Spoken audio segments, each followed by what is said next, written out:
berfungsi secara optimal sehingga memberi manfaat bagi seluruh masyarakat. Untuk memastikan upaya tersebut, Kementerian PPN, Bappenas melakukan berbagai penguatan dalam proses penyusunan rencana kerja pemerintah RKP tahun 2022. Pertama, dilakukan peningkatan sinergi perencanaan pembangunan pusat dan daerah melalui sinkronisasi segala koordinasi dan musyawarah perencanaan pembangunan. Kedua, peningkatan integrasi sumber daya pembangunan dalam RKP, termasuk dari badan usaha milik negara, untuk mengidentifikasi kontribusi sumber daya terhadap pencapaian sasaran pembangunan nasional.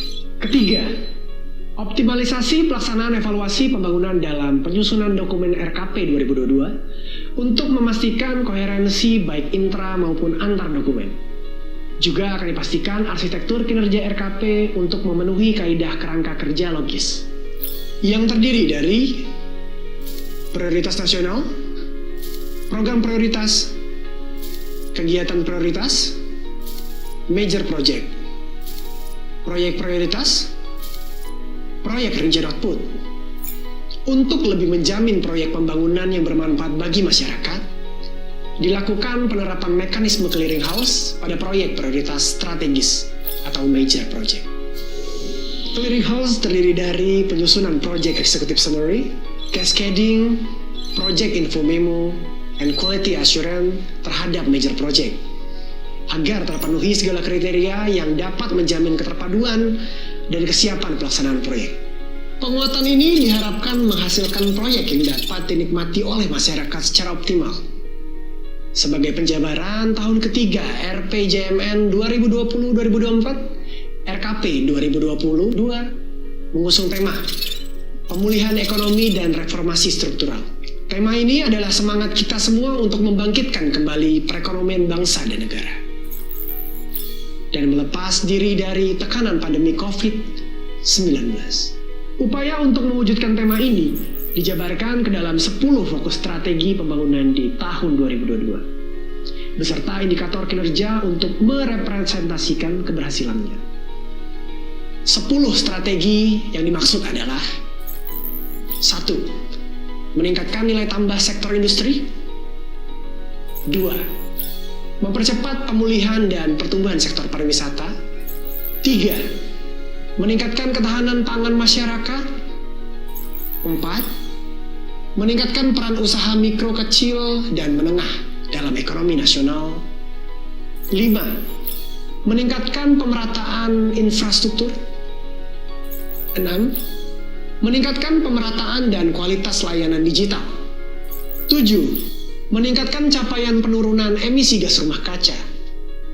8. Mempercepat reformasi perlindungan sosial. 9. Meningkatkan kualitas sumber daya manusia dan inovasi. Dan 10. Memperkuat sistem kesehatan nasional dan penanganan COVID-19. Sebagai wujud operasional dari strategi tersebut, RKP 2022 juga menuntut adanya upaya konkret melalui pelaksanaan 13 major project yang relevan pada tema dan mendukung pencapaian strategi pembangunan. Kawasan industri prioritas dan smelter, pengelolaan terpadu UMKM, energi terbarukan, food estate atau kawasan sentra produksi pangan, destinasi pariwisata prioritas, major project di wilayah Papua, pembangunan ibu kota negara, reformasi sistem perlindungan sosial, reformasi sistem kesehatan, reformasi pendidikan dan keterampilan, jaringan pelabuhan utama terpadu, transformasi digital, pembangunan fasilitas pengelolaan limbah B3.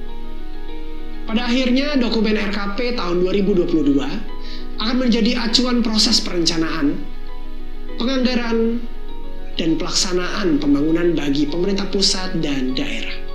Bagi pemerintah pusat, RKP adalah acuan penyusunan rencana kerja, serta rencana kerja dan anggaran untuk dituangkan dalam rancangan Undang-Undang Anggaran Pendapatan Belanja Negara.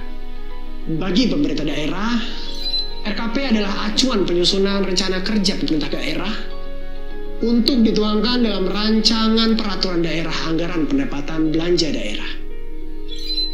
Bagi BUMN, RKP adalah acuan perencanaan segala proyek yang secara langsung mendukung prioritas nasional. Dan bagi kita semua, RKP adalah pembuktian langkah tegas untuk terus maju membangun masa depan yang lebih cerah.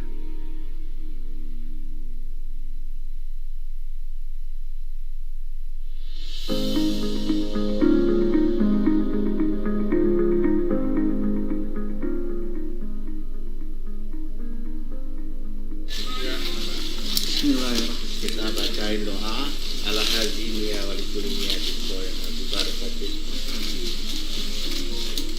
Ulangi lagi. Ala hazini ya walikulinya di solihah di barakatin tubuh kita. Al-Fatihah.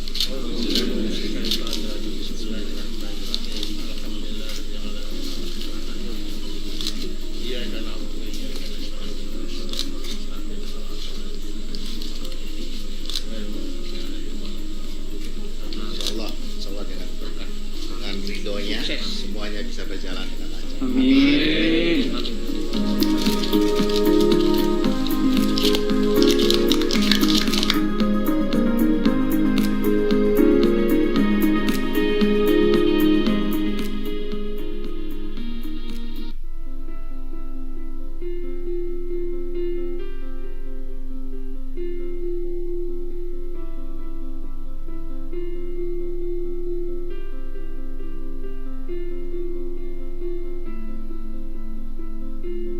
Bismillahirrahmanirrahim. Hari ini 12 April 2021 dari insya Allah ini titik nol, titik istana ibu kota negara baru di Penajam, Pasir Utara, Kalimantan Timur. Saya mengucapkan selamat ulang tahun ke-74 untuk Kementerian Perencanaan Pembangunan Nasional Bappenas. Berada di lokasi titik nol ini bersama-sama semua generasi, dari generasi tua, generasi muda. Saya berharap hal ini dapat menjadi simbol bahwa Bappenas tetaplah sebagai lembaga perencana pembangunan nasional yang memiliki akar kuat dan diibaratkan sebuah fondasi yang menghujam ke bumi, ke ibu kota negara baru ini, insya Allah, yang tetap didasarkan pada prinsip dan nilai-nilai dasar, nilai-nilai luhur, integritas, serta kematangan pengalaman yang dimiliki oleh Bappenas. Pada saat yang sama, kita juga menatap ke depan, terbuka dengan gagasan-gagasan baru untuk menjadi modal mewujudkan cita-cita bangsa menuju Indonesia maju. Sekali lagi, bersama generasi tua, muda, dan semua pemangku kepentingan untuk kepentingan nasional kita, saya mengajak kita bergandengan tangan, menyingsingkan lengan, bekerja untuk Indonesia tercipta. Selamat ulang tahun Bappenas. Selamat ulang tahun Bappenas.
Indonesia, sebuah negeri yang kuat. Negeri yang dibangun atas gagasan, dedikasi, dan kerja nyata di dalam mewujudkan seluruh aspek kehidupan masyarakat, bangsa, dan negara.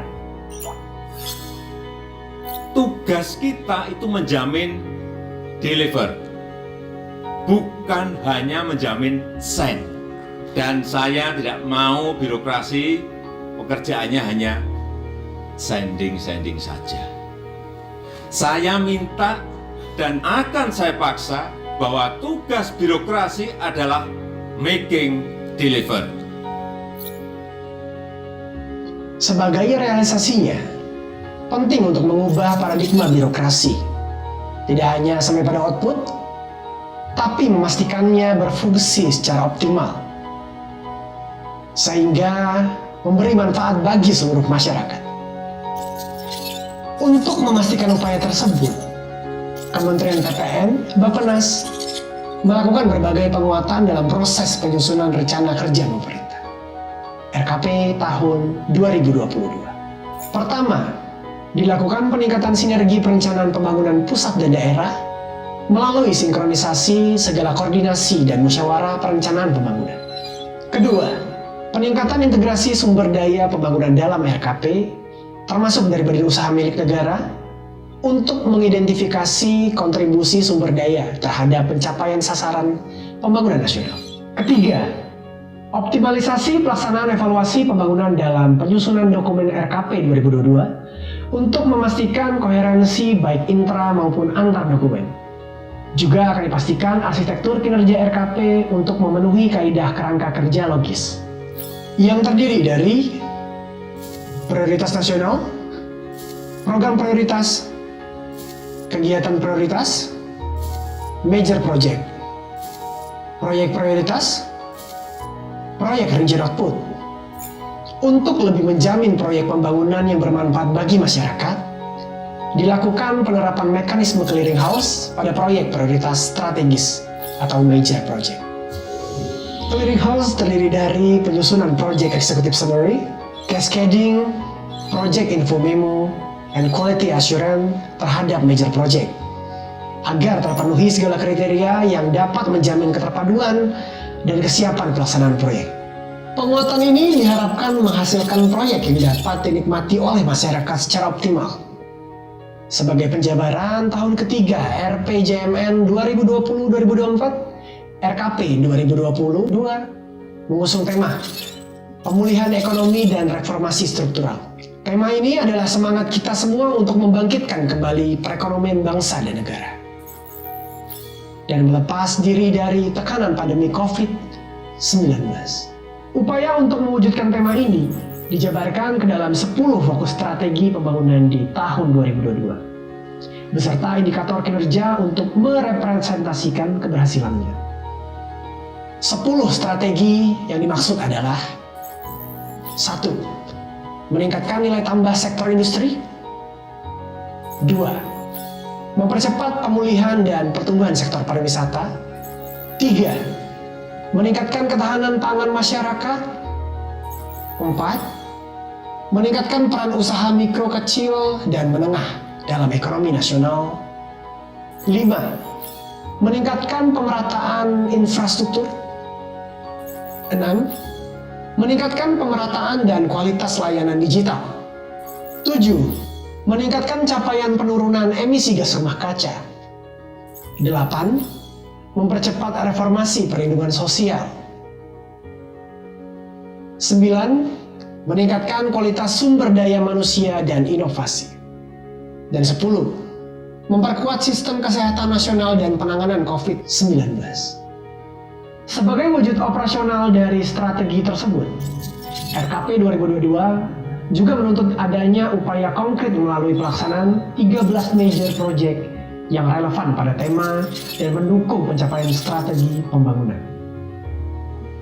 Kawasan industri prioritas dan smelter, pengelolaan terpadu UMKM, energi terbarukan, food estate atau kawasan sentra produksi pangan, destinasi pariwisata prioritas, major project di wilayah Papua, pembangunan ibu kota negara, reformasi sistem perlindungan sosial, reformasi sistem kesehatan, reformasi pendidikan dan keterampilan, jaringan pelabuhan utama terpadu, transformasi digital, pembangunan fasilitas pengelolaan limbah B3. Pada akhirnya, dokumen RKP tahun 2022 akan menjadi acuan proses perencanaan, penganggaran, dan pelaksanaan pembangunan bagi pemerintah pusat dan daerah. Bagi pemerintah pusat, RKP adalah acuan penyusunan rencana kerja serta rencana kerja dan anggaran untuk dituangkan dalam rancangan Undang-Undang Anggaran Pendapatan Belanja Negara. Bagi pemerintah daerah, RKP adalah acuan penyusunan rencana kerja pemerintah daerah untuk dituangkan dalam rancangan peraturan daerah anggaran pendapatan belanja daerah. Bagi BUMN, RKP adalah acuan perencanaan segala proyek yang secara langsung mendukung prioritas nasional. Dan bagi kita semua, RKP adalah pembuktian langkah tegas untuk terus maju membangun masa depan yang lebih cerah.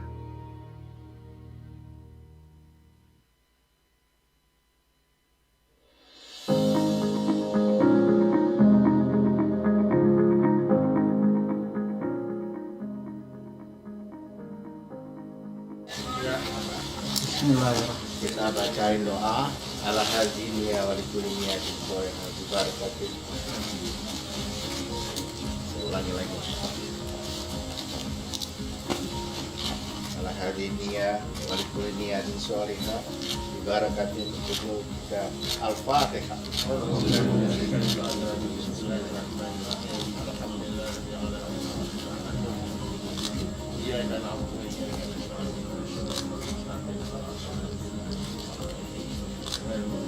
Marilah bersama-sama kita mendengarkan pengarahan Menteri Perencanaan Pembangunan Nasional Kepala Bappenas mengenai arah kebijakan pembangunan nasional dalam RKP 2022. Kepada yang terhormat Bapak Suharso Monoarfa, kami silakan.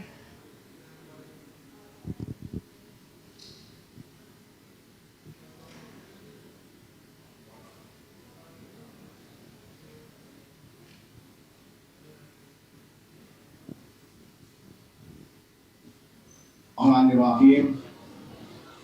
Assalamualaikum warahmatullahi wabarakatuh. Selamat siang, salam sejahtera bagi kita semua. Om Swastiastu, Salam, Namo Buddhaya, Salam Kebajikan. Yang terhormat Menteri Dalam Negeri Indonesia, yang terhormat Menteri Keuangan Republik Indonesia, yang terhormat para Sekretaris Jenderal, Sekretaris Kementerian, Sekretaris Utama, para gubernur, bupati, wali kota, para pejabat eselon 1, Kementerian Keuangan, Kementerian Dalam Negeri, dan juga di Bappenas, serta para undangan yang berbahagia. Marilah sekali lagi kita naikkan rasa syukur kita kehadirat Tuhan Yang Maha Kuasa, sehingga kita bisa hadir pada siang hari ini.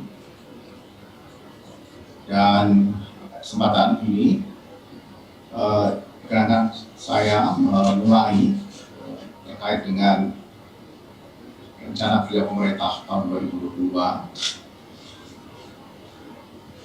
Outlook ekonomi Indonesia pada tahun 2021 diperkirakan antara 4 hingga 5%, dengan titik tengah sekitar 4,5%, dengan berbagai downside risk dan upside risk.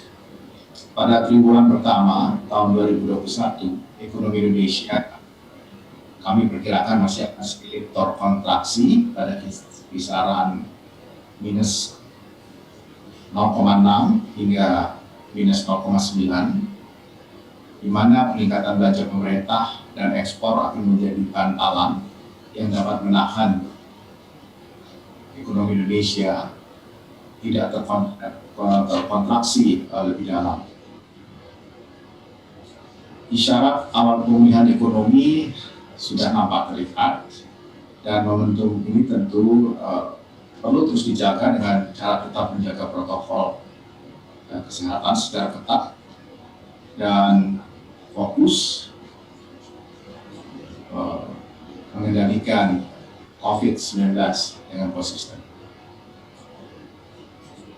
tahun 2022, sebagaimana tadi pagi saya sampaikan, adalah merupakan momentum penting bagi Indonesia untuk lepas dari tekanan pandemi COVID-19 dan merupakan hal kunci bagi pemantapan pemulihan ekonomi nasional.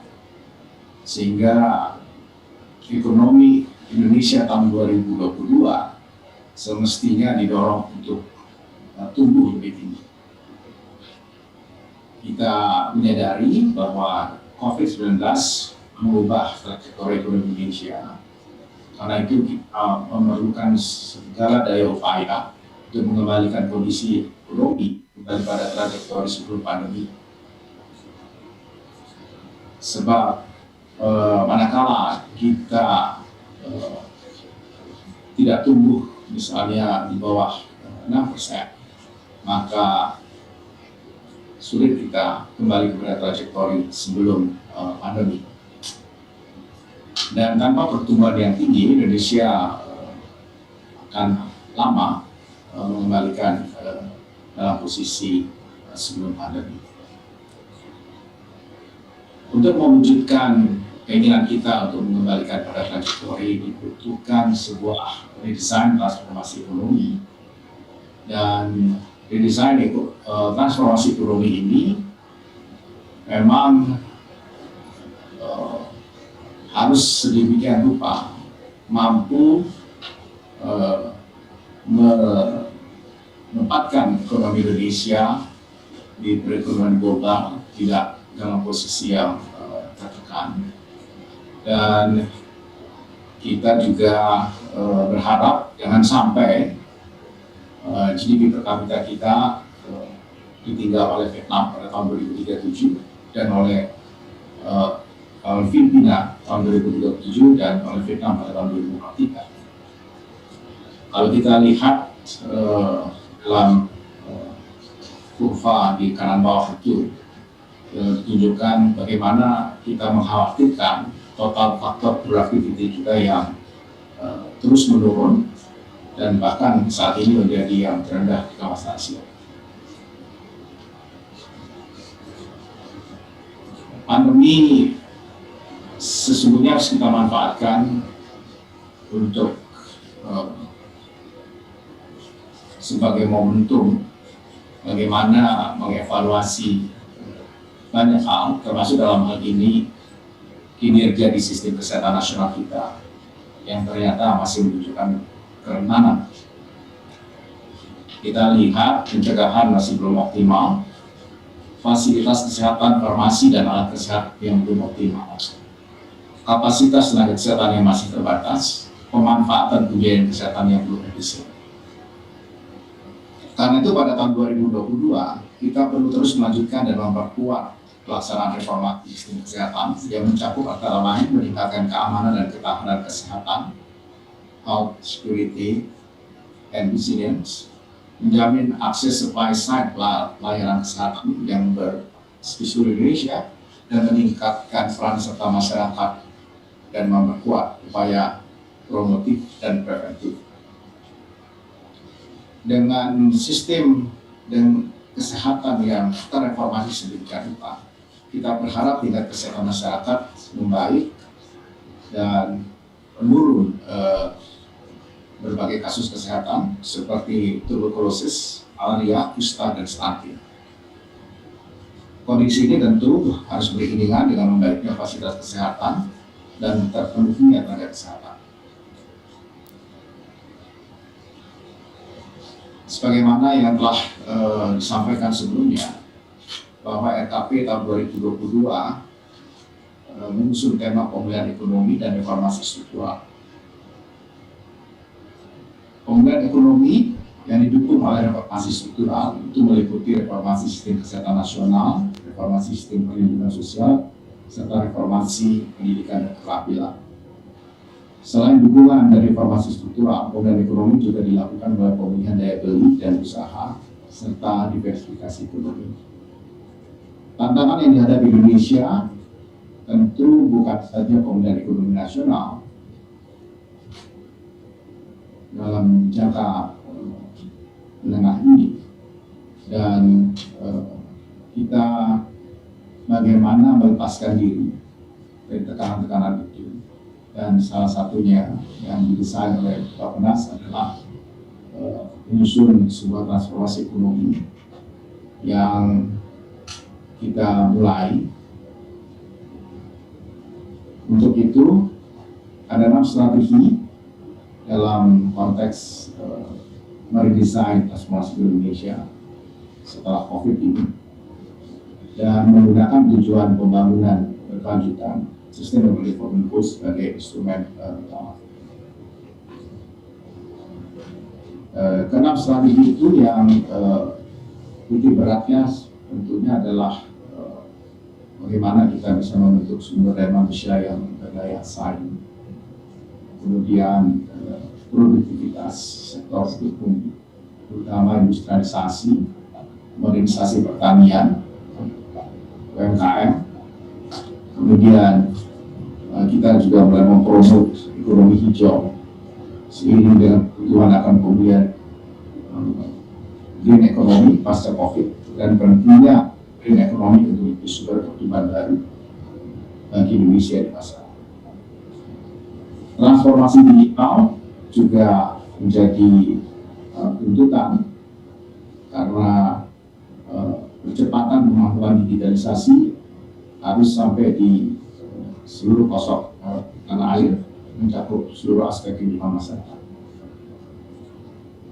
Dalam upaya pencapaian RKP 2022 telah ditentukan sasaran pembangunan, yakni dengan beberapa indikator. Pertama, pertumbuhan antara 5,8% tingkat pengangguran terbuka 55 hingga 0,5%, tingkat kemiskinan 8,5 hingga 9%, IPM 73,44 hingga 73,48, penurunan emisi gas rumah kaca 0,8 hingga 7,1, dan rasio Gini 0,376 hingga 0,378.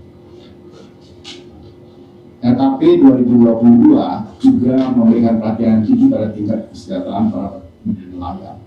Dalam hal ini kami ingin memberikan perhatian terhadap nilai tukar petani dan nilai tukar nelayan. Dalam bertahun-tahun, nilai tukar petani dan nilai tukar nelayan kita hanya bertengger di angka 102, 104, dan senantiasa tidak bergeser.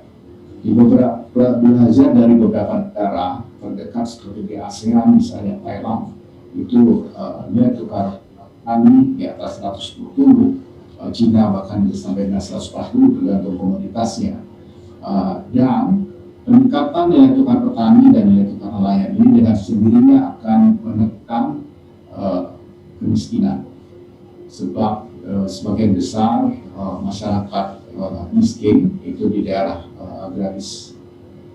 Jadi sekali lagi, kalau kita bisa menyusun sebuah intervensi program sedemikian rupa dalam rangka menaikkan nilai tukar petani dan nilai tukar nelayan, terutama dengan mengajak mereka bukan hanya di on farmingnya, tetapi di off farmingnya, di mana nilai tambah itu ada.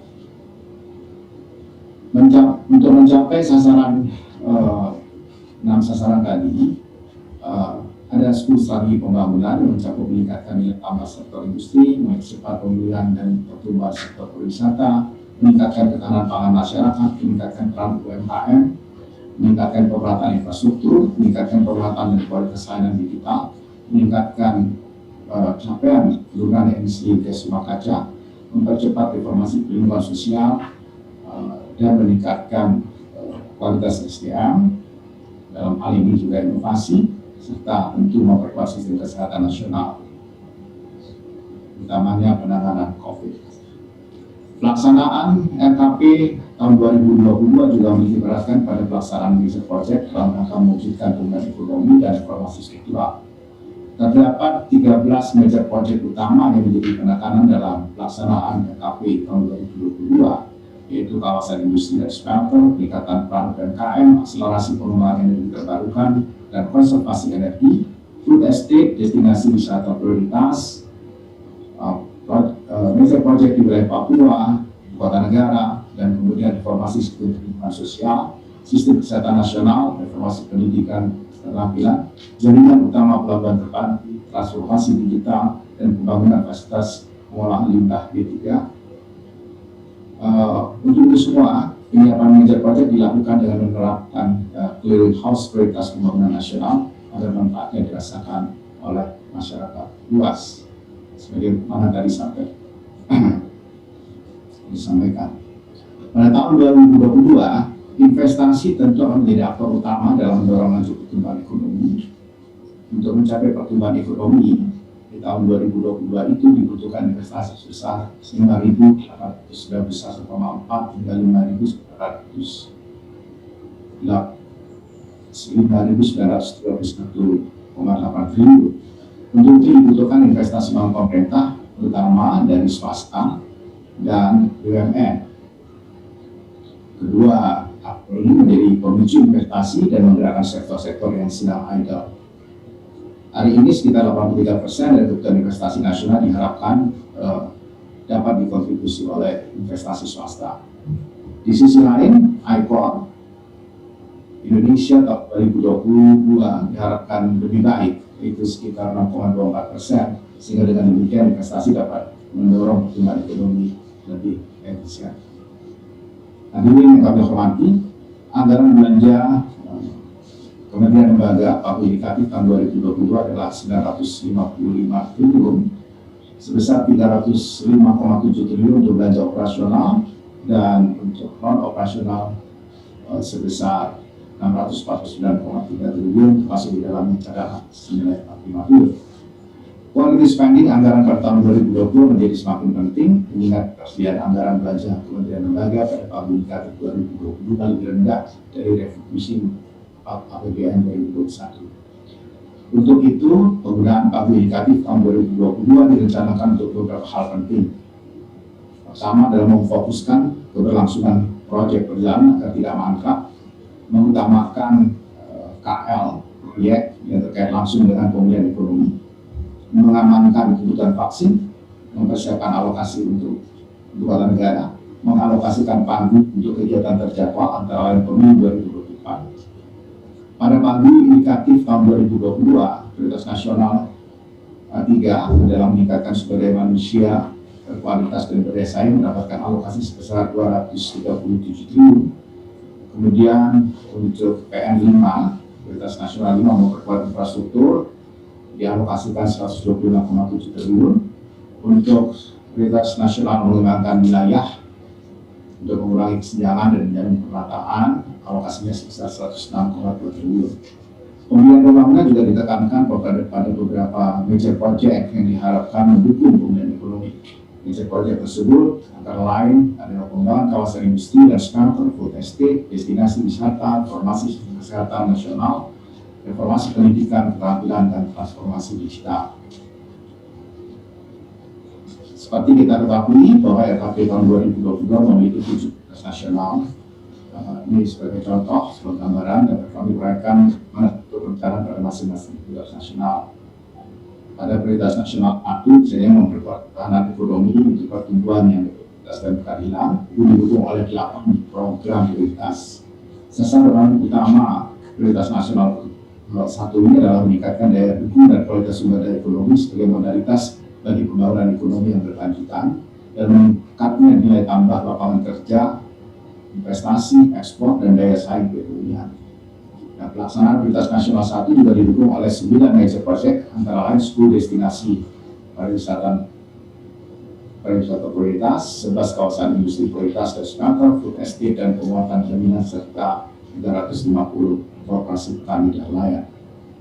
Contoh lainnya yang dapat kami sampaikan adalah prioritas nasional ketiga, yaitu meningkatkan sumber daya manusia berkualitas dan berdaya saing yang memiliki 6 sasaran dan didukung oleh 5 major project, antara lain pendidikan dan pelatihan vokasi untuk industri, 4.0, reformasi sistem perlindungan sosial, dan reformasi sistem kesehatan nasional. Pelaksanaan major project dalam prioritas nasional diprioritaskan dalam rangka mendukung pemulihan ekonomi dan mendukung reformasi struktural. Hadirin yang kami hormati, akhirnya kami sampaikan beberapa hal penting yang mudah-mudahan bisa menjadi perhatian kita bersama. tahun 2022 merupakan momentum penting untuk menyiapkan landasan yang kokoh bagi Indonesia untuk melakukan transformasi ekonomi. Stakeholders pembangunan agar mensinergikan rencana kerja masing-masing, baik rencana kerja KL maupun rencana kerja pemerintah daerah dengan RKP 2022. Sinergi perencanaan pusat dan daerah harus didukung dengan integrasi penganggaran yang efektif, dan untuk menjamin amanat Presiden Making Deliver harus dipastikan kesiapan program dan manajer proyek oleh kementerian, lembaga, dan pemerintah daerah agar pelaksanaannya memberikan manfaat yang sebesar-besarnya bagi masyarakat luas. Dan tentu akhirnya memperkuat mekanisme evaluasi dan pengendalian program, kegiatan, dan prioritas untuk memastikan yang direncanakan dapat diwujudkan sesuai yang diharapkan. Demikian kami sampaikan dalam kesempatan yang baik ini. Terima kasih atas perhatian Ibu Bapak serta hadirin peserta Musren Bangnas 2021. Assalamualaikum warahmatullahi wabarakatuh. Om Santi Santi. Terima kasih kepada Bapak Suharso Mono Arfa atas arahan yang telah disampaikan. Bapak Ibu hadirin yang kami hormati, acara selanjutnya kita akan mendengarkan pengarahan Menteri Keuangan mengenai arah kebijakan fiskal 2022. Kepada yang terhormat Ibu Sri Mulyani Indrawati, kami silakan.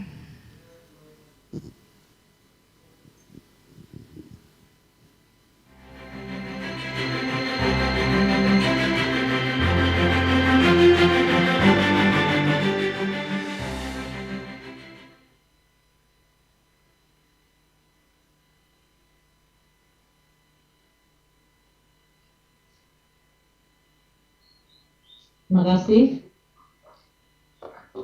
Bismillahirrahmanirrahim. Assalamualaikum warahmatullahi wabarakatuh. Saya hormati Bapak Menteri Bappenas, Bapak Menteri Dalam Negeri, para menteri dan hadirin sekalian yang berbahagia.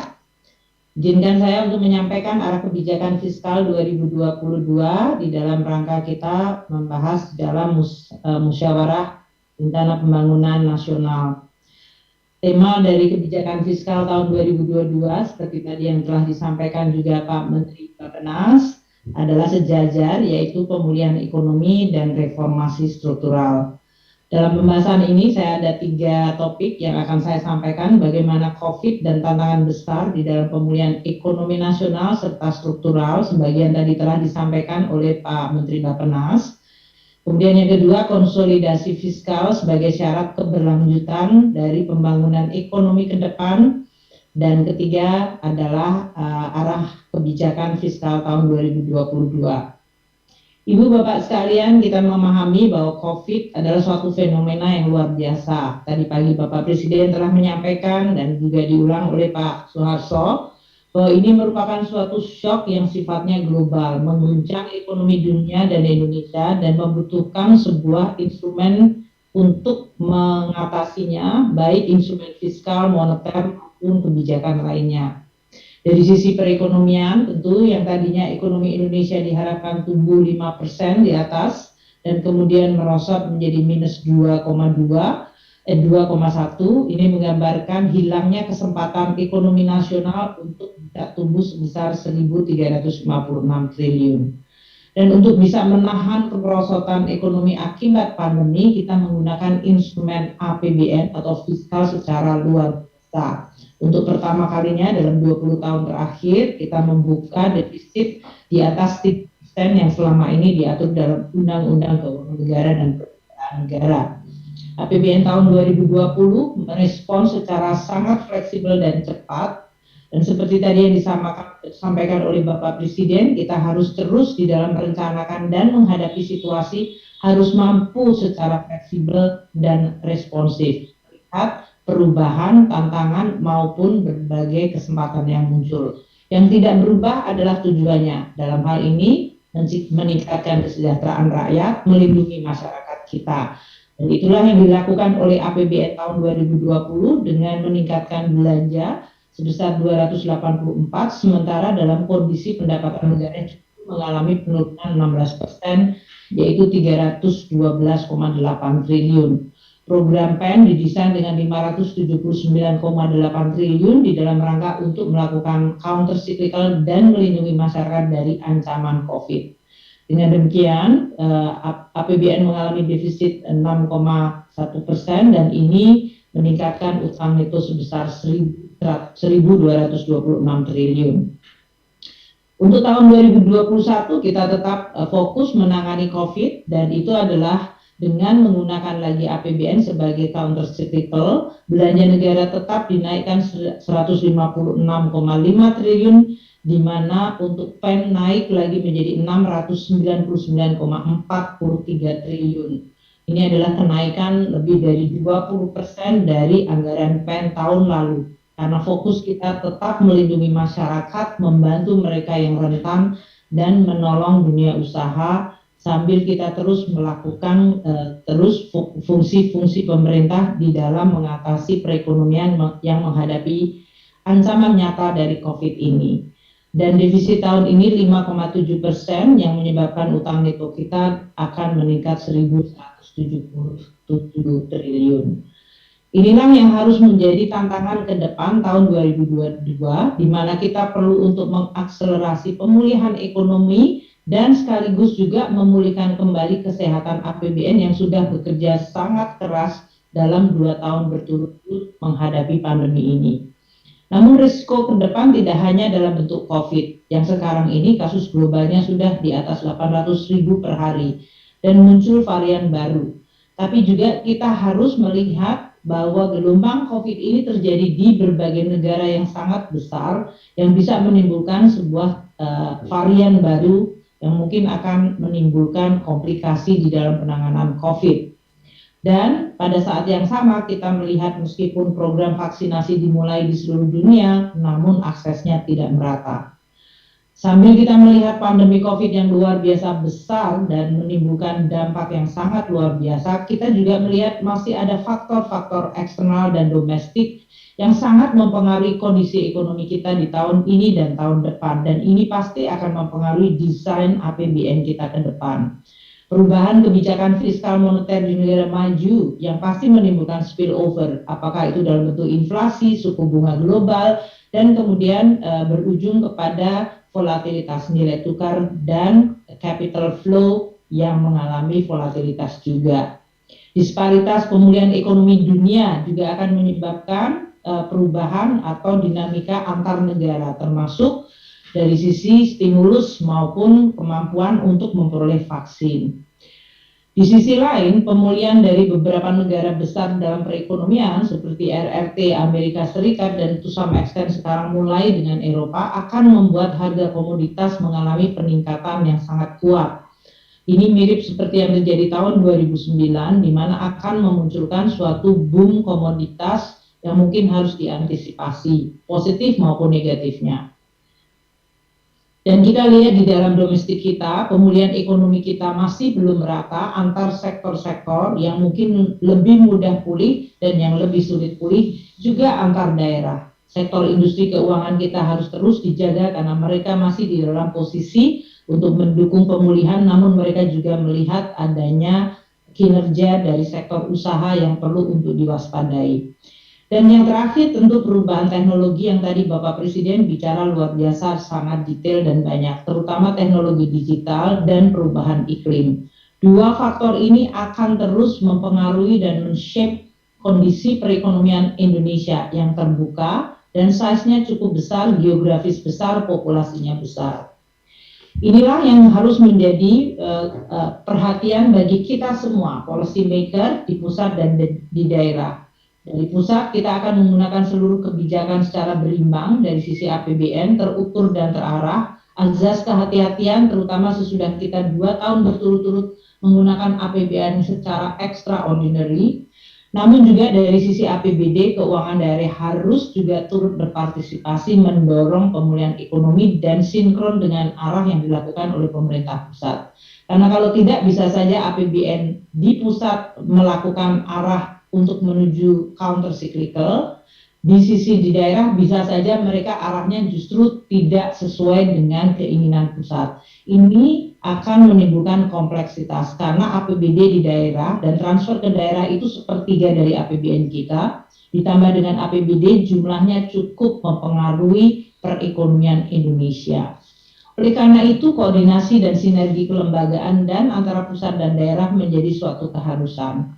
Indonesia tidak sekali ini saja menghadapi shock, kita pernah menghadapi Asian Financial Crisis dan Global Financial Crisis. Di dalam dua shock yang terakhir ini, kita mampu menggunakan shock atau krisis untuk justru melakukan reformasi sehingga ekonomi kita tidak hanya tumbuh, namun kita juga menjadi lebih baik. Baik itu di Asian Financial Crisis dengan berbagai reformasi, baik di politik, ekonomi, dan juga otonomi daerah, juga dari tata kelola bank sentral dan tata kelola keuangan negara.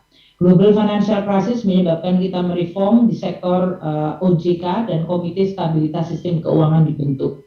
Saat ini di dalam COVID-19 kita melakukan reformasi struktural dengan telah dilakukannya Undang-Undang Cipta Kerja dan aturan-aturan turunannya, bertujuan untuk kita menggunakan kesempatan COVID ini justru memperbaiki fondasi kita. Tentu ini hanya akan berhasil apabila regulasi dan birokrasi melakukan juga adjustment atau perubahan di dalam rangka untuk meningkatkan daya saing dan produktivitas seperti yang disampaikan oleh Bapak Menteri Bappenas dan Bapak Presiden sebelumnya.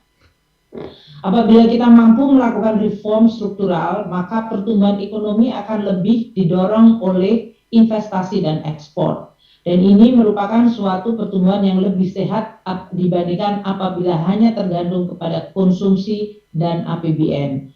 Oleh karena itu, kalau reform berhasil di mana investasi meningkat, ekspor meningkat, daya saing meningkat, produktivitas membaik, maka kita akan melihat komposisi agregat demand akan diberikan kontribusi yang lebih banyak berasal dari investasi dan ekspor seperti tabel ini. Tahun 2022 dengan pertumbuhan antara 5,2 hingga 5,8. Kalau 5,2 adalah business as usual, 5,8 apabila kita bisa mendorong reformasi yang terjemahannya adalah investasi tumbuh lebih tinggi di atas 6,5% atau 6,6% dan ekspor tumbuh mendekati 7%. Dan seterusnya untuk tahun 2023 momentum investasi dan ekspor akan makin tinggi pertumbuhannya seiring dengan reform yang kita lakukan. Ibu Bapak sekalian, tahun 22 merupakan tahun yang sangat menentukan di mana fondasi dan konsolidasi serta reformasi harus dilakukan dan harus berhasil dalam hal ini. Reform struktural dari sisi human capital sangat penting mencakup bidang pendidikan, kesehatan, dan perlindungan sosial.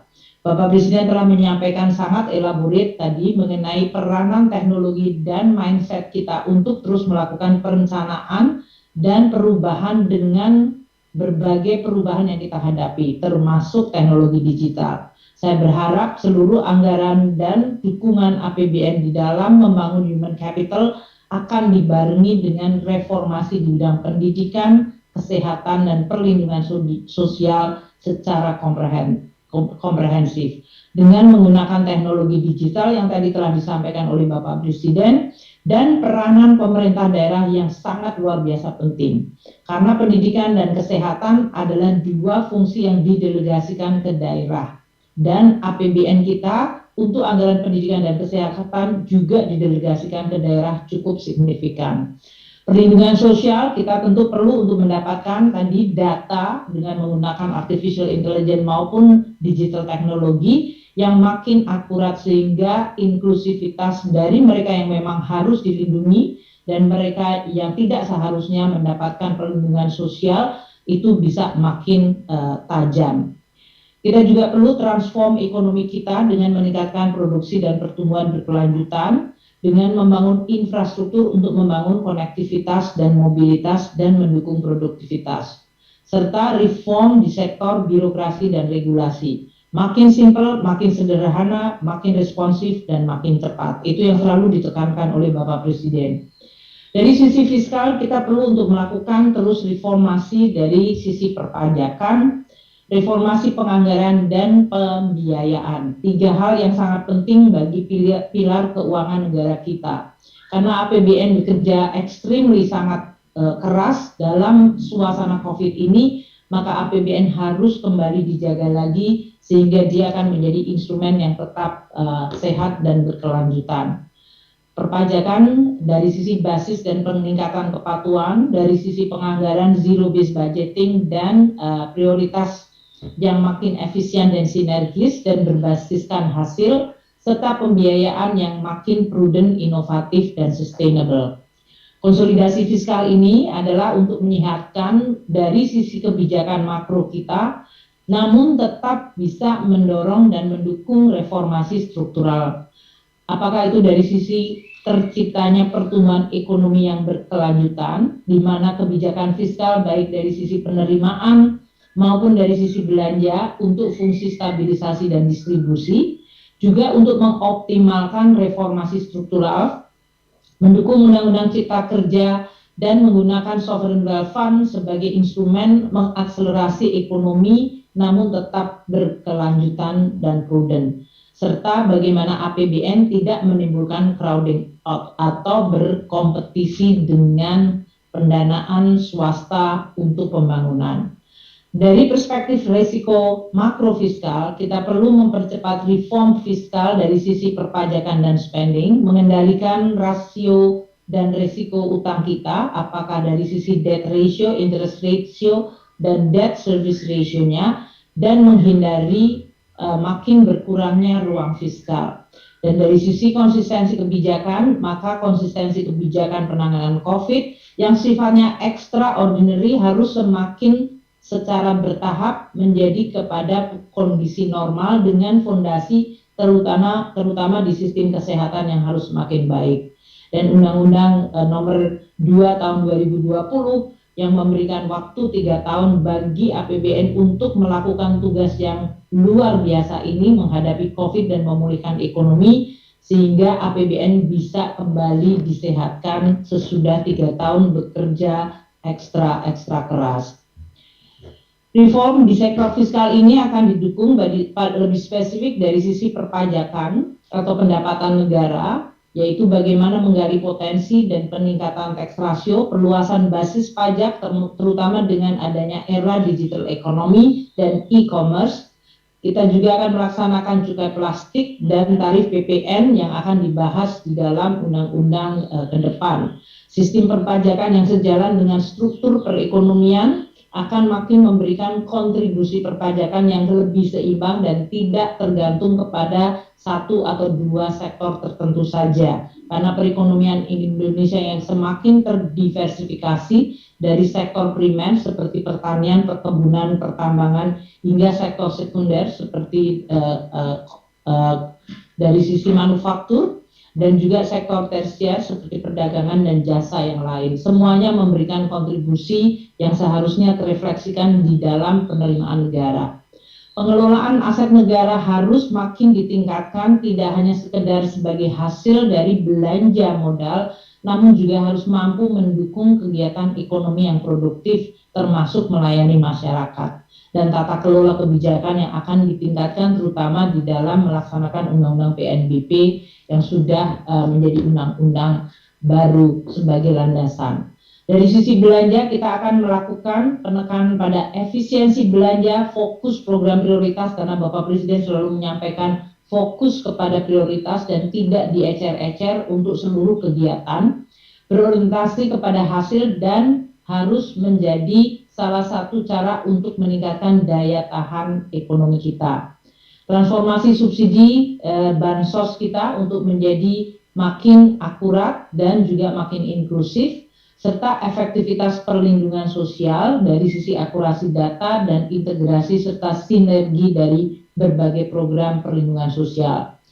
Quality control dari TKDD yang nanti Bapak Mendagri pasti akan bicara cukup banyak, karena ini adalah salah satu instrumen yang luar biasa penting, transfer keuangan dan dana desa yang semuanya dikelola oleh pemerintah daerah, dan skema KPBU yang akan lebih masif namun tetap akuntabel. Dari sisi pembiayaan, kita akan mengelola utang sebagai instrumen counter-cyclical secara prudent dan sustainable. Efektivitas pembiayaan investasi akan makin ditingkatkan terutama dalam keputusan PMN kepada BUMN, dan pendalaman pasar keuangan serta penggunaan sovereign wealth fund serta special mission vehicle Kementerian Keuangan. yang merupakan instrumen-instrumen untuk pembiayaan yang inovatif namun tetap akuntabel.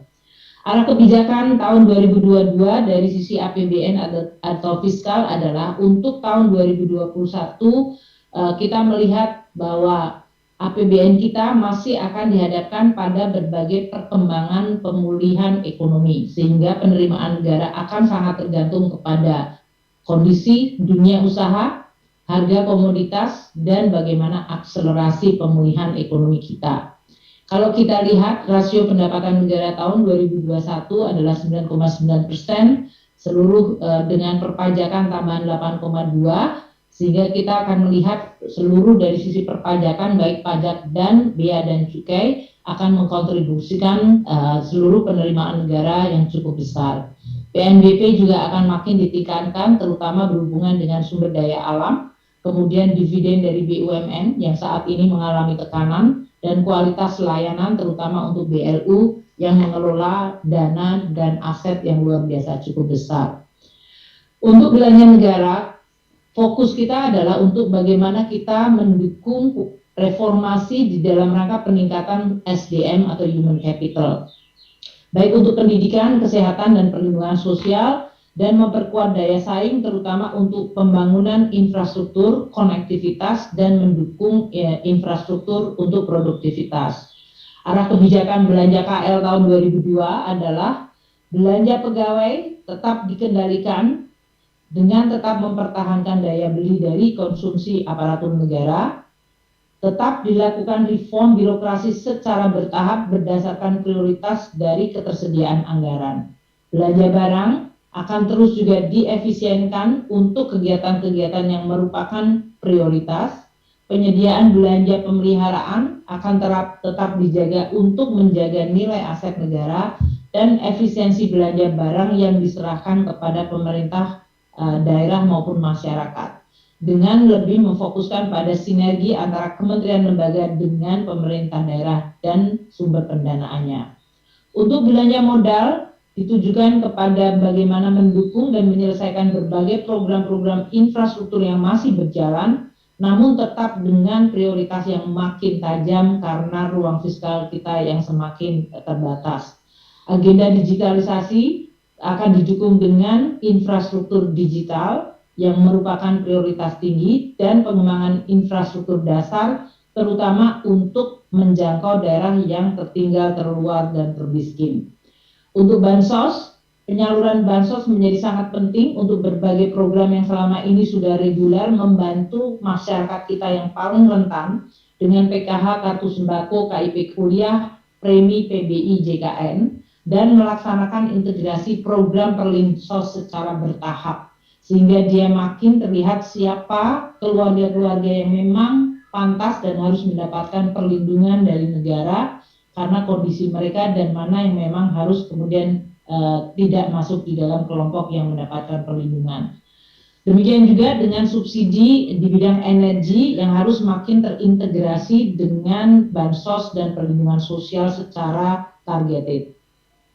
Kebijakan pembiayaan 2022 dengan adanya tahun 2020 dan 2021 yang extraordinary, di mana kita melakukan kenaikan defisit yang sangat tinggi untuk meng-counter shock yang terjadi akibat pandemi, meskipun kita mungkin dalam situasi yang relatif lebih kecil dibandingkan negara-negara lain dari sisi total defisit maupun rasio defisit, dan juga dari sisi total utang dan rasio utang terhadap GDP, namun kita tetap harus hati-hati. Karena kenaikan jumlah utang dalam situasi yang extraordinary tetap harus dikelola secara prudent, terutama dengan adanya tren kenaikan suku bunga global yang akan menimbulkan dampak kepada seluruh dunia. Kita akan menggunakan pembiayaan yang inovatif, mendukung pendalaman pasar dan akses pembiayaan, terutama untuk UMKM dan masyarakat berpendapatan rendah bagi perumahan tetap akan diprioritaskan. Dari sisi investasi juga untuk mendukung PMN, terutama di dalam pembentukan dana abadi yang bisa digunakan untuk sekaligus sebagai buffer dalam situasi shock seperti saat ini. Transfer ke daerah tahun 2022 memiliki kebijakan umum yaitu meningkatkan kualitas belanja daerah, dan ini kami akan terus bekerja sama dengan Kementerian Dalam Negeri, mendorong penggunaan DAU dan DBH untuk meningkatkan kualitas layanan publik, tidak hanya untuk habis bagi birokrasi, dan juga untuk penggunaan anggaran APBD bagi pemulihan ekonomi daerah. Peningkatan efektivitas penggunaan dari dana transfer khusus, terutama DAK fisik, yang harus berbasis kontrak untuk menekan idle cash yang ada di daerah. Jadi kalau seperti sekarang dan tadi disampaikan oleh Bapak Presiden, bulan Maret di mana pemerintah pusat melakukan transfer selalu di dalam tepat waktu setiap bulan, namun kemudian transfer itu hanya berhenti di bank dan tidak dijadikan operasi untuk bisa bersama-sama pemerintah pusat mendorong ekonomi di daerah. DAK non-fisik terutama untuk kesehatan dan pendidikan adalah untuk membantu reformasi yang sedang dilakukan oleh Kementerian Pendidikan dan Kementerian Kesehatan, yaitu meningkatkan capaian output dan outcome dan makin meningkatkan kualitas layanan di bidang kesehatan dan pendidikan yang harus semakin merata dan baik. Penganggaran dan perencanaan anggaran di daerah melalui peningkatan harmonisasi belanja kementerian lembaga, TKDD, dan terutama DAK fisik, dan memprioritaskan dana desa untuk melindungi dan melindungi masyarakat dan memulihkan ekonomi, terutama sektor-sektor prioritas di desa. Dari evaluasi transfer ke daerah dan dana desa, sampai bulan Oktober 2020, penyaluran TKDD mencapai 91,4% atau 697,9%. Sedangkan belanja daerah baru mencapai 53%. Jadi pemerintah sudah mentransfer 91,4, namun daerah baru belanja 53,3. Itu sudah posisi Oktober tahun lalu. Dan dari sisi saldo kas terus meningkat hingga mencapai 247,5 triliun. Ini dibandingkan posisi Juni 2020 yang sebesar 196,2. Jadi instrumen fiskal yang seharusnya melakukan counter cyclical kemudian mampet atau tidak berjalan waktu ditransfer ke APBD karena berhenti dan kemudian terjadi lag atau dalam hal ini jeda, sehingga memang kekuatan untuk mendorong ekonomi kembali terutama pada kuartal 3 dan 4 tahun lalu terlihat sangat kemudian menurun karena pemerintah daerah tidak melakukan eksekusi secepat dan setepat yang diharapkan. Grafik ini memberikan signal bahwa belanja daerah yang cenderung mengandalkan transfer keuangan dan dana desa dan PAD-nya yang masih sangat kecil, sedangkan transfer yang diberikan oleh pemerintah pusat tidak secara kemudian cepat dieksekusi, sehingga menimbulkan lag atau jeda dari kebijakan fiskal yang seharusnya melakukan fungsi countercyclical dan stabilisasi. Dari kondisi kinerja fiskal dan output daerah, kita melihat rasio pajak dan retribusi daerah terhadap PDRB masih rendah dan potensinya belum tergali optimal. Kita lihat ada daerah yang sangat tinggi dan ada yang sangat rendah. Nanti mungkin Pak Menteri Dalam Negeri juga akan menyampaikan. Ada daerah seperti Badung, tapi ini sebelum terjadi COVID, tentu sekarang Badung di Bali sangat terpengaruh PAD-nya karena sektor pariwisata sangat terpukul. Porsi belanja pegawai masih sangat tinggi. Dalam hal ini ada yang bahkan mencapai 53,9% seperti Pematang Siantar, dan ada yang rendah seperti Papua Barat 9,15. Rata-ratanya 34,7 dari APBD untuk belanja pegawai. Porsi belanja barang jasa non pelayanan juga sangat tinggi di Mahakam Hulu 33% dan Indramayu yang sangat rendah 2,5 dengan rata-rata 10,92. Sedangkan belanja modal yang selama ini diharapkan menjadi belanja produktif, kita lihat juga rata-rata baru 20,2%, di mana di daerah Pali 47,8, sedangkan Jawa Barat hanya sekitar 7%. Dan Silpa yang masih relatif tinggi rata-rata 7,83%, di mana untuk Palu mencapai bahkan 77,2%. dan Tapanuli Selatan bahkan mengalami negatif. Jadi kita lihat daerah di Indonesia begitu beragam dan bervariasi di dalam kemampuan mengeksekusi anggarannya. Dan kalau kita lihat dampaknya dari sisi output, terlihat apakah diukur dari akses air bersih, akses sanitasi, jalan yang mantap, terlihat adanya perbedaan yang luar biasa antar satu daerah yang sangat tertinggal dan daerah lain yang relatif bagus. Akses air di beberapa daerah di Jawa 100%, tapi di Kabupaten Langi Jaya masih 1%. Akses sanitasi di Kabupaten Badung 100%, tapi di daerah DIY hanya 1,37%.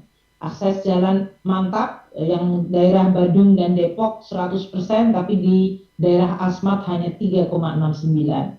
Inilah tantangan perekonomian Indonesia yang terus-menerus salah satunya dicoba diatasi dengan instrumen APBN dan APBD yang sangat penting. Sinergi dari pemerintah pusat dan daerah jelas akan menjadi sangat penting, dan itu dari sisi penyelarasan kebijakan fiskalnya, sinkronisasi belanja, arah kebijakan dan pengalokasian TKD, dan pengendalian APBD dan juga pengendalian kondisi darurat.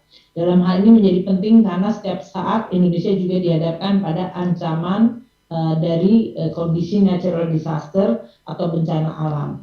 Integrasi bagan akun menjadi sangat penting bagi kita untuk makin transparan dan akuntabel dan sinergi serta konsisten, dan interkoneksi sistem antara pemerintah daerah, Kementerian Dalam Negeri, dan Kementerian Keuangan menjadi kunci bagi kita untuk terus meningkatkan sinergi dan koordinasi.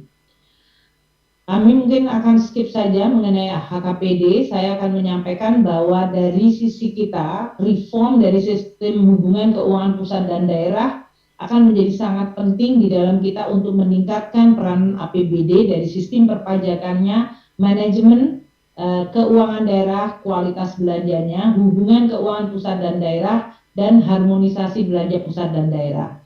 Jadi kesimpulannya, untuk arah kebijakan fiskal tahun 2022 ini, pemulihan ekonomi menjadi fokus utama, dan di dalam posisi kita menyikapi shock akibat COVID, kita akan terus memperdalam dan mengakselerasi reform struktural untuk bisa mengembalikan kesejahteraan rakyat. Reform struktural ini adalah di bidang pendidikan, kesehatan, dan perlindungan sosial, dan di bidang infrastruktur serta reformasi birokrasi atau institusional yang sangat penting. Dari sisi fiskal, kita juga akan melakukan reformasi baik dari sisi penerimaan negara, perpajakan, dari sisi belanja negara, penganggaran, dan dari sisi pembiayaan.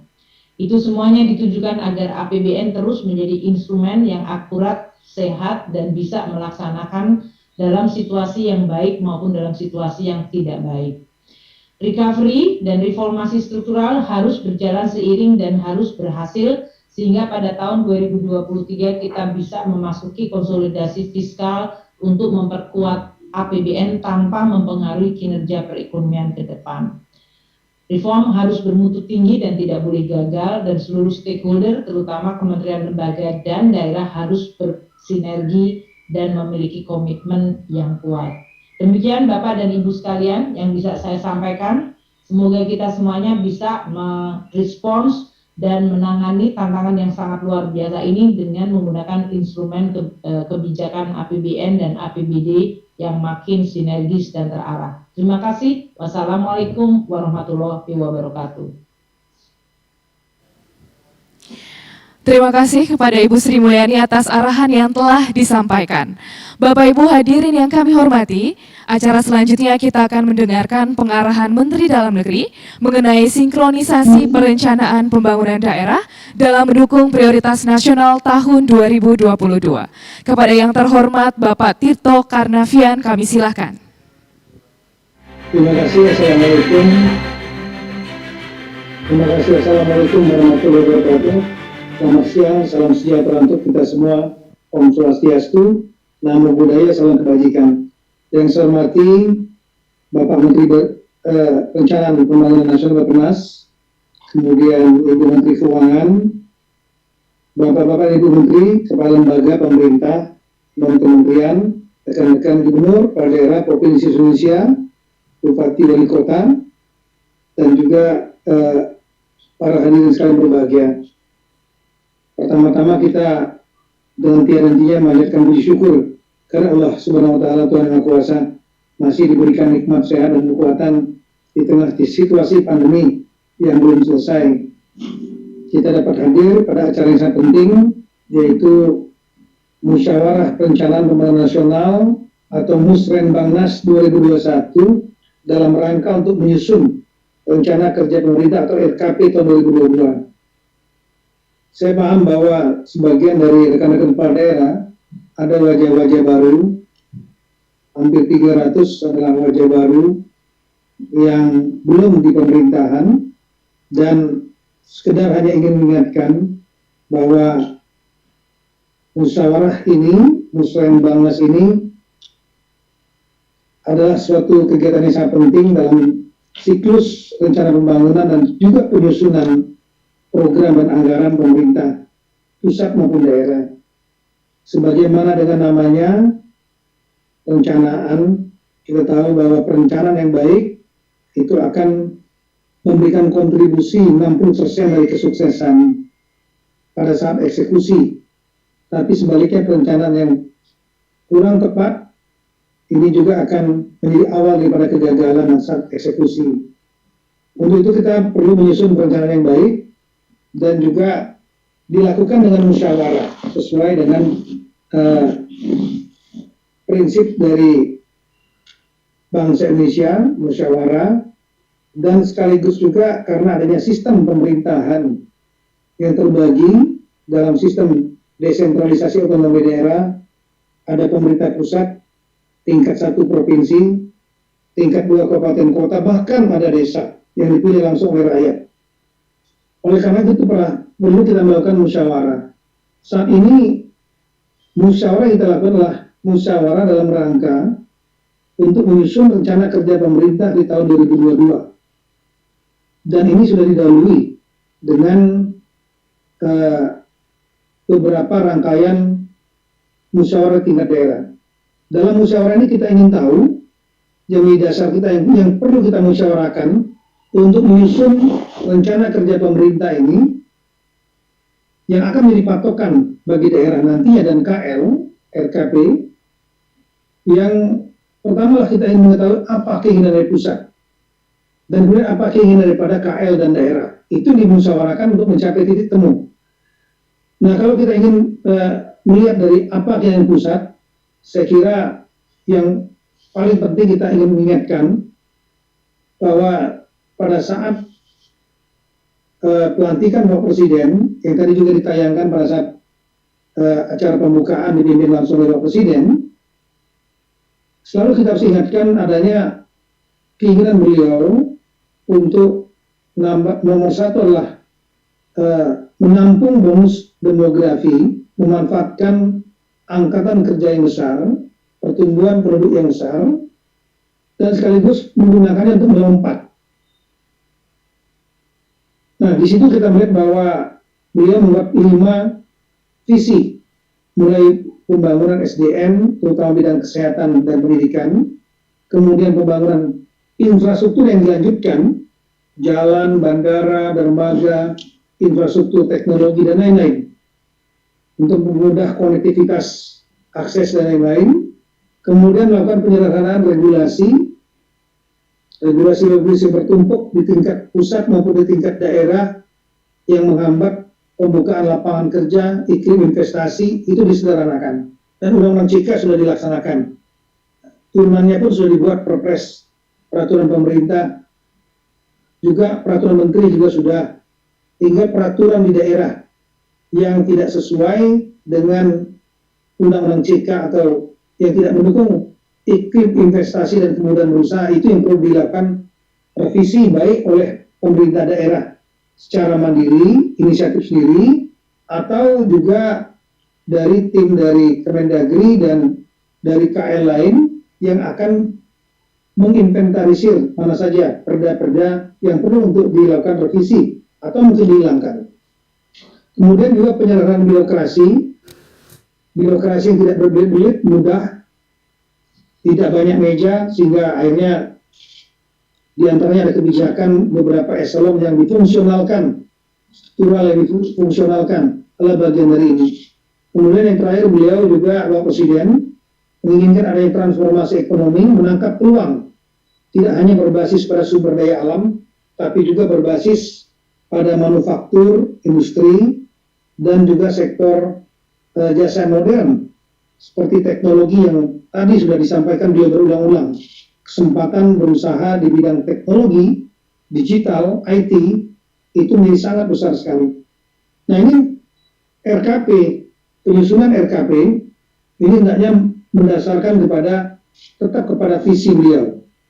Namun kita tahu bahwa kemudian terjadi sesuatu peristiwa besar yang tidak kita prediksi pada saat lalu, yaitu terjadi peristiwa pandemi global, pandemi terluas dalam sejarah umat manusia, dan pandemi yang pertama kali terluas dalam sejarah bangsa Indonesia sejak tahun 1945. Saya mengutip Ibu Menteri Keuangan bahkan menyampaikan kontraksi ekonomi dunia selama 150 tahun terakhir ini yang terberat adalah pada saat pandemi COVID-19 ini.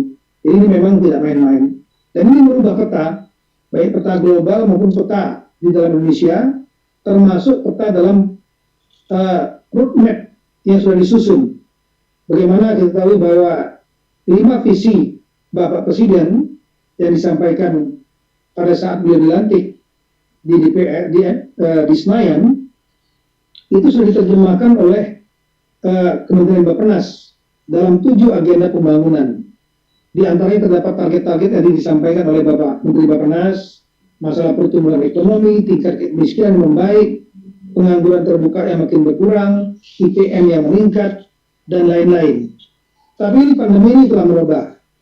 Karena roadmap ini, kemudian dari adanya pandemi, beberapa program banyak ada yang tidak dapat kita eksekusi karena kontraksi dalam kapasitas fiskal keuangan kita, pendapatan dibanding belanja yang gapnya semakin melebar defisitnya, pendapatan berkurang, belanja meningkat, demikian juga berdampak kepada daerah.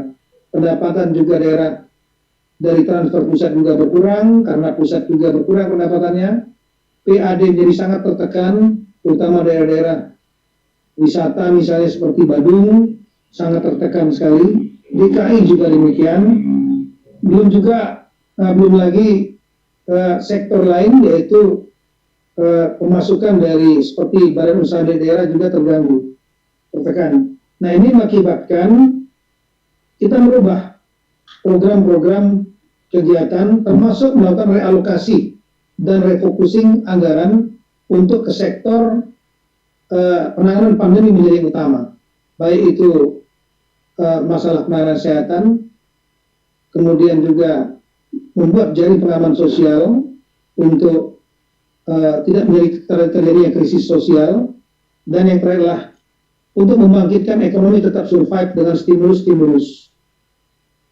Kemudian di tahun 2022 kita berharap betul skenario sudah dibuat oleh Bapak Menteri Bappenas tadi. Ibu Menteri Keuangan juga sudah menyampaikan mengenai kebijakan fiskal beliau di tahun 2022. Kita berharap bahwa 2022 ini ekonomi akan betul-betul pulih sesuai dengan temanya, yaitu pemulihan ekonomi. Itu menjadi titik tekan kita. Sekaligus juga melakukan reformasi struktural. Ini dibuat sejumlah target-target secara detail. Saya tidak ingin mengulangi, disampaikan tadi oleh Bapak Menteri Bappenas, sekaligus Ibu Menteri Keuangan juga sudah menyampaikan, sangat detail sekali. Yang ingin kami tekankan di sini, bahwa keberhasilan di tahun 2022 sangat ditentukan sekali dengan kesuksesan kita untuk menangani atau bekerja di tahun performa kita di tahun 2021, yaitu mulai penanganan pandemi yang baik, dan kemudian ekonomi yang bisa bangkit ke angka positif. Kemudian apa saja yang dalam penyusunan RKP, tentu namanya musyawarah, maka tentu juga kita mendengarkan apa keinginan KL dan keinginan daerah. KL saya kira ditampung langsung oleh Menteri Bappenas. Untuk daerah, kita selama bulan Februari Maret kita sudah melaksanakan musyawarah musrenbangda, baik di tingkat 2 kabupaten kota dan juga di tingkat 1 kita sudah melaksanakan menuntaskan hampir semua musren kecuali Sumatera Barat, 3 yang terakhir. Saya minta untuk diselesaikan hari ini kalau saya tidak salah. Ya. Kemudian dari sejumlah musren tersebut, maka dilaksanakan juga lebih detail ke rakortek, rapat koordinasi teknis perencanaan bangunan. Jadi ada yang bersifat umum, musren, bangda, dan kemudian rapat koordinasi teknis. Apa saja yang menjadi aspirasi dari daerah. Nah, pada prinsipnya kita sepakat dalam musren maupun rakor. Ada 3 yang kita sepakati. Yang pertama adalah menyepakati target pembangunan nasional dan memperhatikan kemampuan strategi kolaborasi pusat dan daerah. Artinya daerah siap untuk berkolaborasi. Kedua, menyepakati usulan teknis pemerintah daerah terhadap major project atau proyek strategis nasional atau terhadap prioritas nasional yang dibiayai dari APBN. Dan yang ketiga, menjadi bahan masukan dalam menyusun peraturan menteri terkait dengan pedoman penyusunan rencana kerja pemerintah daerah (RKPD). Jadi setelah nanti RKPD ditetapkan, maka RKPD nanti akan ditetapkan untuk tahun 2022. Ini akan ada pendampingan dari Kemendagri. Kita sudah melaksanakan rakor-rakor tersebut dan musyawarah daerah bersama-sama dengan Bappenas, Kemendagri dan Bappenas. Dalam catatan kami, ada 500 usulan major project dari Pemda. Dari 500 tersebut, 112 usulan atau 22% itu diakomodir. Dan 321 usulan ini masih dalam pembahasan atau 64,2%. Kemudian untuk program yang prioritas nasional, ada 498 usulan. 134 diantaranya atau 27% diakomodir dan masih ada 296 usulan atau 59,5% yang masih dalam tahap pembahasan. Kita sekarang memasuki masih pagu indikatif. Ibu Menteri Keuangan sudah menyampaikan dalam rapat kabinet paripurna minggu lalu tentang pagu indikatif, artinya kira-kira indikasi batas tertinggi berapa yang akan pendapatan dan belanja di tahun mendatang. Kami melihat bahwa dari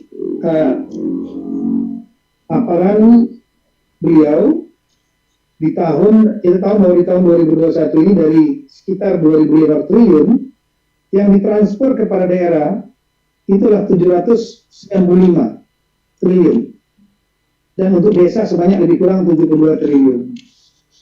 Kemudian untuk di tahun 2022 indikatif 2.750 triliun dan sekitar 780 triliun itu adalah untuk transfer di keuangan daerah TKD, belum termasuk yang desa. Nah, ini kami lihat bahwa kita masih dinamis untuk menuju pagu definitif nanti. Usulan-usulan yang disampaikan oleh daerah, mohon maaf Ibu Menteri Keuangan, Kepala Bappenas, kami mewakili dari teman-teman daerah, tentunya berharap usulan-usulan dari daerah sebanyak mungkin, sedapat mungkin kalau memang kapasitas fiskalnya memenuhi, dapat diakomodir semaksimal mungkin, baik yang major project, program strategis maupun yang program prioritas. Nah, kemudian khusus untuk daerah, sekali lagi, tahun 2022 dengan segala skenario yang disampaikan oleh Bapak Menteri Bappenas maupun Ibu Menteri Keuangan, kita tetap skenario optimis. ekonomi bisa pulih, dan kemudian terjadi reformasi struktural yang bisa mempermudah birokrasi kita, mempercepat pembangunan. Namun sekali lagi, kesuksesannya sangat tergantung performa kita tahun 2021 ini. Dalam bidang dua, yang pertama adalah kita harus mampu mengendalikan pandemi COVID-19. Pengendalian kami sudah sampaikan dalam rapat-rapat tentang pandemi sepanjang hari kemarin, dari pagi dan siangnya dengan Bapak Presiden, bahwa sulit rasanya kita akan bisa men-zero transmission, 0 kasus, bahkan mungkin hampir tidak ada negara yang 0 kasus. Pak Doni, Letjen Doni sudah menyampaikan dari data beliau, negara-negara yang mengklaim 0 kasus, kenyataannya yang datang dari negara itu banyak yang positif masuk ke negara kita. Artinya tidak. Nah, oleh karena itu yang bisa kita lakukan adalah control, under control, bukan out of control, bisa mengendalikan. Dan saya minta rekan-rekan kepala daerah setiap hari yang menjadi menu data penanganan COVID ada 4.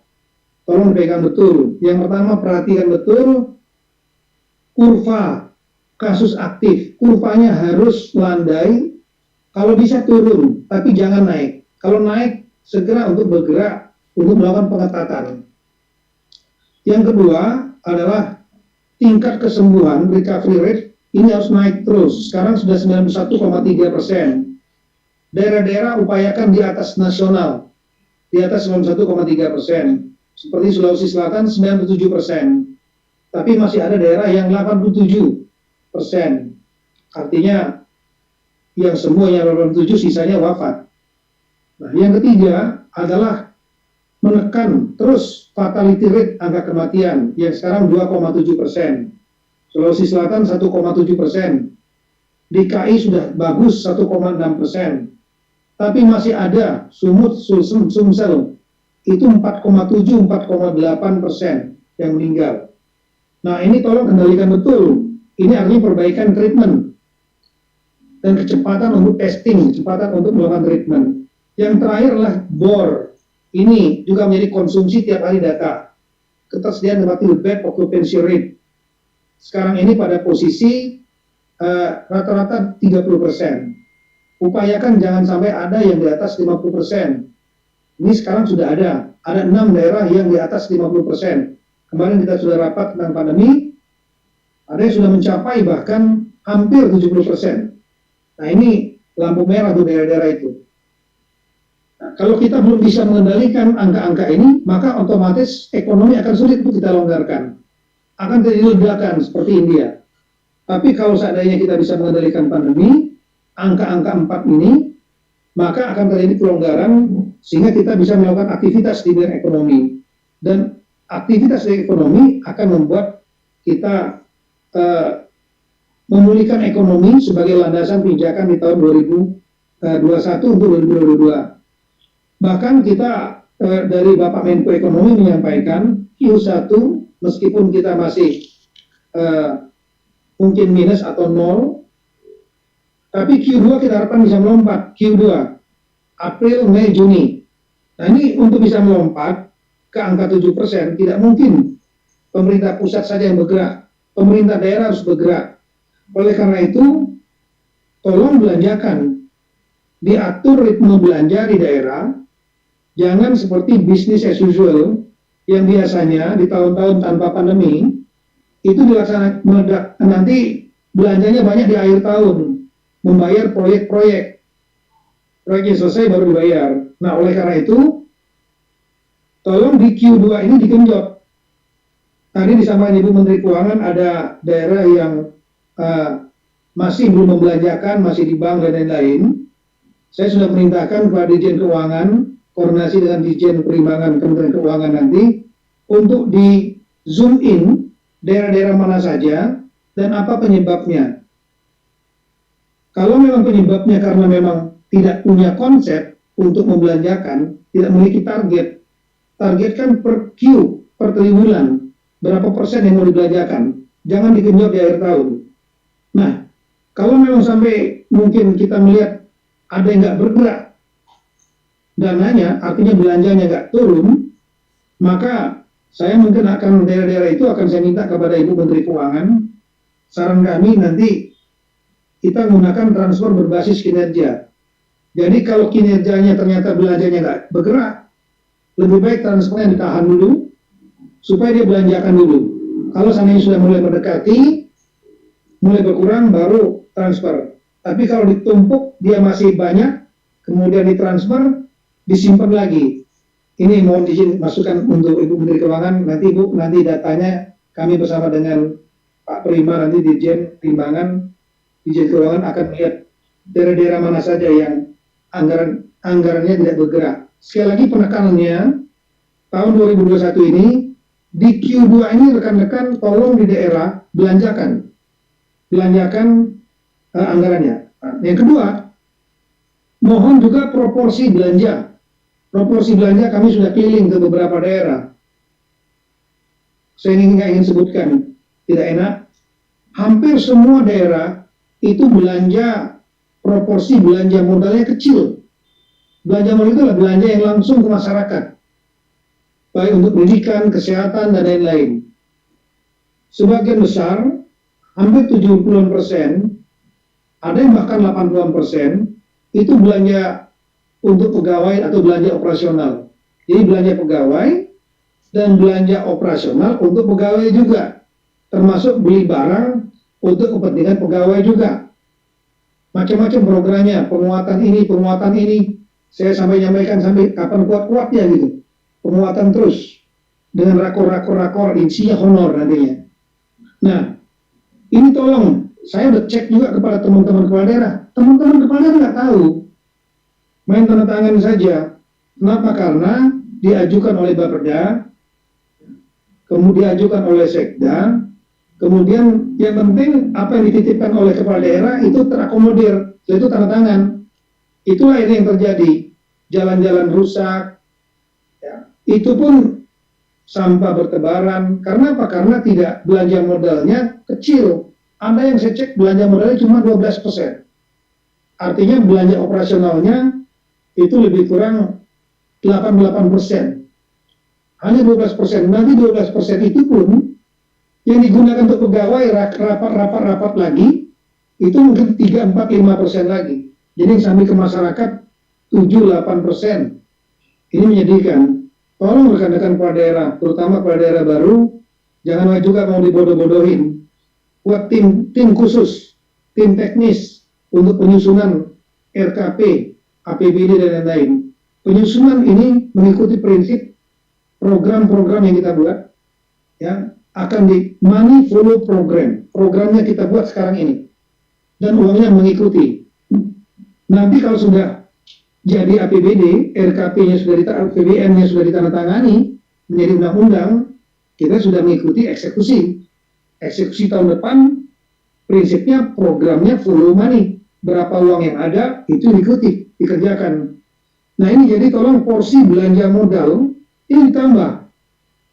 Kalau bisa 30-40, Bapak Presiden menyampaikan pengalaman beliau waktu di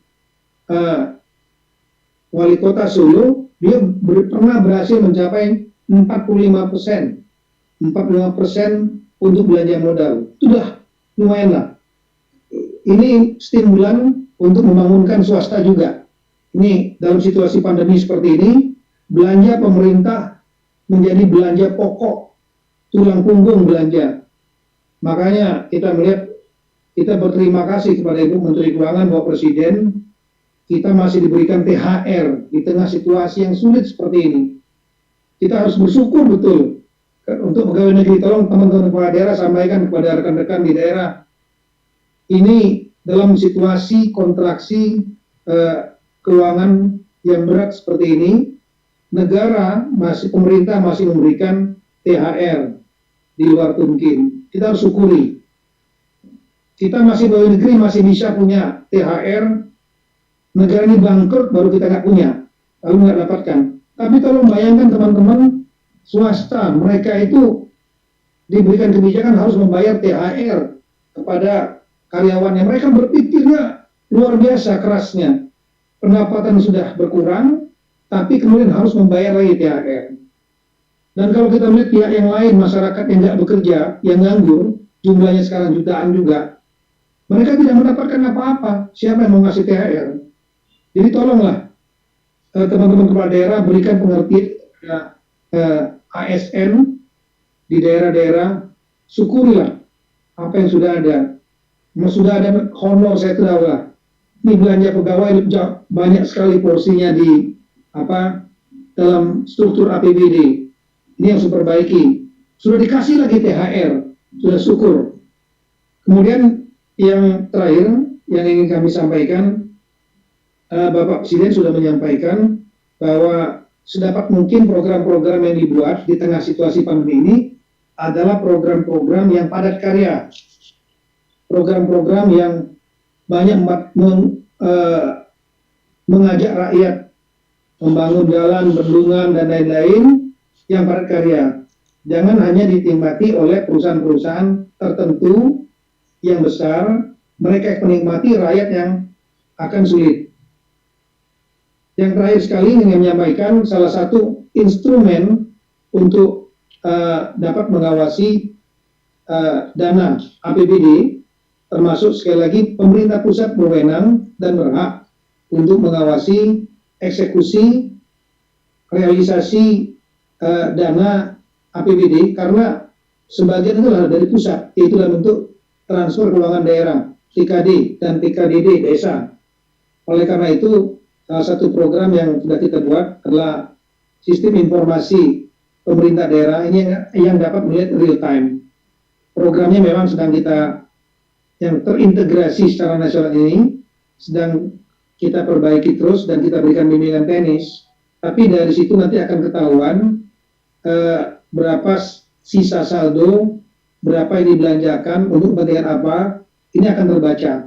Kami tidak ingin sebetulnya membuat repot teman-teman daerah, tapi inilah tanggung jawab kita dalam rangka untuk membuat sistem yang bisa meminimalisir penyimpangan moral hazard, juga membuat rekan-rekan kepala daerah menjadi lebih terbuka dan lebih punya instrumen ketika berhadapan dengan teman-teman di legislatif daerah, saya paham, dan kemudian sekaligus juga dalam rangka untuk memonitor dana-dana tersebut betul-betul tepat sasaran.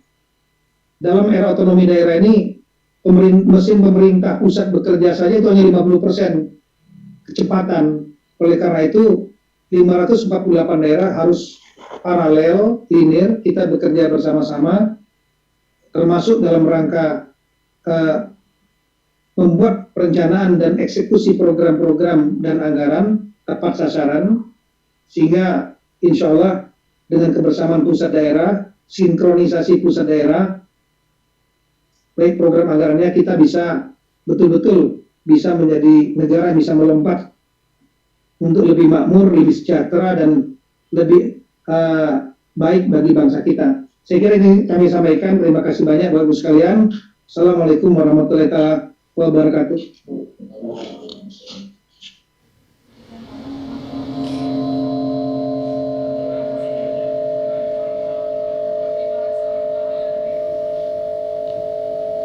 Terima kasih kepada Bapak Tito atas arahan yang telah disampaikan.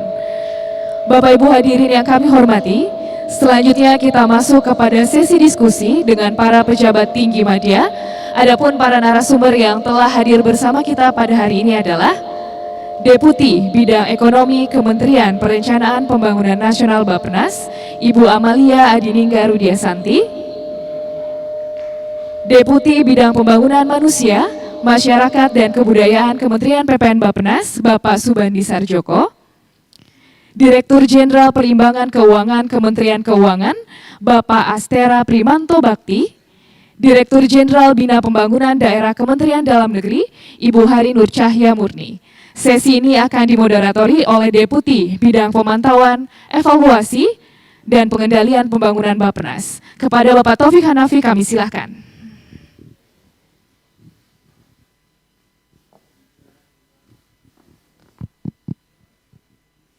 Baik, terima kasih. Yang kami hormati Ibu Bapak hadirin, peserta Musrenbangnas tahun 2021 yang kami hormati. Assalamualaikum warahmatullahi wabarakatuh.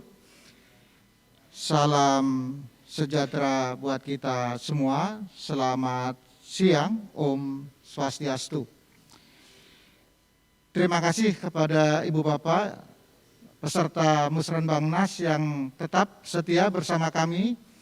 Dapat kami laporkan kepada Ibu Bapak semua, saat ini yang mengikuti secara langsung melalui Zoom virtual itu masih tetap lebih dari 300 ya. Sedangkan yang mengikuti melalui kanal YouTube Bappenas lebih dari 2.000 partisipan. Sedangkan yang telah mengakses kanal YouTube Bappenas lebih dari 11.500. Jadi terima kasih banyak atas kesediaan dan partisipasi Ibu Bapak semua. Dalam 60 menit ke depan, saya Taufik Hanafi akan memandu diskusi dengan tema yang sangat penting dan strategis, yaitu bagaimana mewujudkan berbagai sasaran-sasaran pembangunan sesuai dengan tema RKP tahun 2022, yaitu pemulihan ekonomi dan reformasi struktural, ditinjau dari berbagai perspektif. Perspektif pertama adalah pentingnya transformasi ekonomi. Dan perspektif yang kedua adalah pentingnya reformasi sistem kesehatan nasional dan pengendalian pandemi COVID-19. Yang berikutnya adalah dalam perspektif kebijakan fiskal, khususnya mengenai peran strategis dana perimbangan, dan yang terakhir yaitu dalam perspektif pembangunan daerah. Telah hadir bersama kita para narasumber yang memang berwenang di bidangnya, ahli dan kompeten. Pertama adalah Ibu Amalia Adininggar Widyasanti atau Ibu Wini. Beliau adalah Deputi Ekonomi Kementerian PPN Bappenas, persis sebelah kami. Dan yang berikutnya adalah Bapak Subandi Sarjoko, Deputi Pembangunan Manusia dan Kebudayaan Kementerian PPN Bappenas. Yang ketiga Bapak Astera Primanto Bakti atau Pak Prima, begitu biasanya kami menyapa beliau. Beliau adalah Dirjen Perimbangan Keuangan Kementerian Keuangan. Dan yang keempat, Ibu Harinur Cahya Murni. Beliau adalah Dirjen Bina Pembangunan Daerah Kementerian Dalam Negeri yang bergabung bersama kita secara daring. Terima kasih, Bu. Sebelum kita mulai, mari kita berikan aplaus semua kepada narasumber kita ya. Sesuai dengan agenda yang telah ditetapkan, alokasi untuk masing-masing narasumber adalah 6 menit. Ya. Pertama, kami langsung mengundang Ibu Amalia Adininggar Widyasanti, Ibu Wini, untuk menyampaikan poin-poin penting dan strategis berkenaan dengan peran transformasi ekonomi dalam pembangunan nasional, khususnya dalam mendukung pencapaian sasaran pembangunan tahun 2022. Kami persilakan Ibu Wini. Terima kasih.